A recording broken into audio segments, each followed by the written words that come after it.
అందరికీ నమస్కారం అండి. Welcome to my channel.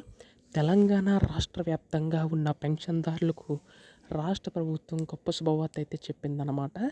So, మనకి ఎట్టకేలకు ఈ యొక్క ఆసరా చేయూత పెన్షన్ సంబంధించి నిధులు అనేవి అయితే విడుదల చేయడానికి రాష్ట్ర ప్రభుత్వం సిద్ధమైనట్టుగా తెలుస్తుందండి. అయితే మనకి ఈ యొక్క చేయూత పెన్షన్ సంబంధించి వృద్ధులు వితంతులకి చూసుకుంటే రూ. 4,000, దివ్యాంగులకి రూ. 6,000 చొప్పున అయితే జమ చేయనుందనమాట.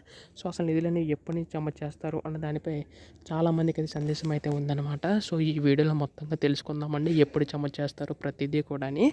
అంతకంటే ముందు చాలామంది వీడియోనైతే చూస్తున్నారు కానీ సబ్స్క్రైబ్ చేసుకోవడం లేదు. మీరు గనక సబ్స్క్రైబ్ చేసుకుంటే నేను పెట్టే ప్రతి చిన్న లేటెస్ట్ అప్డేట్ కూడా మీకైతే ఎప్పటికప్పుడు మిస్ కాకుండా తెలుసుకోగలుగుతారు.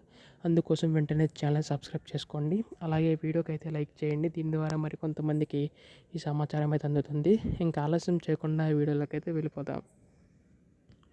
సో, మనకి తెలంగాణ రాష్ట్ర ప్రభుత్వం అనేక పథకాలు అనేవి తీసుకొచ్చింది కదండి.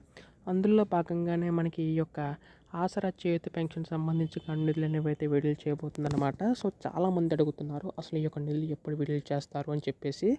సో, మనకు వచ్చిన సమాచారం ప్రకారం ఏంటంటే గతంలో మనకి వృద్ధులు వితంతులకి రూ. 2,000, దివ్యాంగులకి 3,000 చొప్పున అందించేది. అయితే ఈ ప్రభుత్వం దానికి కాస్త 4,000, 6,000 కింద మార్చి మనకి నిధులు అనేవి అయితే అందించబోతుందన్నమాట. సో, అర్హులైన ప్రతి ఒక్కరికి కూడా ఈ యొక్క నగదు అయితే జమ అవుతాయండి. కాకపోతే కాస్త సమయం అయితే పట్టనుందన్నమాట. సో, దీనికి సంబంధించి ముందుగా ఏ జిల్లాలకు జమ చేస్తారని చెప్పి చాలామంది అడుగుతున్నారు. సో, ప్రతి ఒక్క జిల్లాలకి కూడా ఈ యొక్క పెన్షన్ నమోదవుతుందండి. అంటే వారి యొక్క ఖాతాలో జమ అవుతాయన్నమాట. కేవలం అర్హతలు కలిగి ఉంటేనే మాత్రమే. అలాగే గతంలో కట్టిన పెన్షన్లు కూడా ఈసారి ఇచ్చే అవకాశం ఉందండి. సో, దీనికి సంబంధించి రాష్ట్ర ప్రభుత్వం అయితే ప్రణాళిక రూపొందిస్తుందన్నమాట. సో, ఎవరైతే ఈ కేవైసీ నమోదు చేయించుకుంటారో వారికి మాత్రమే ఈ యొక్క నిధులు అయితే జమ కానున్నాయండి.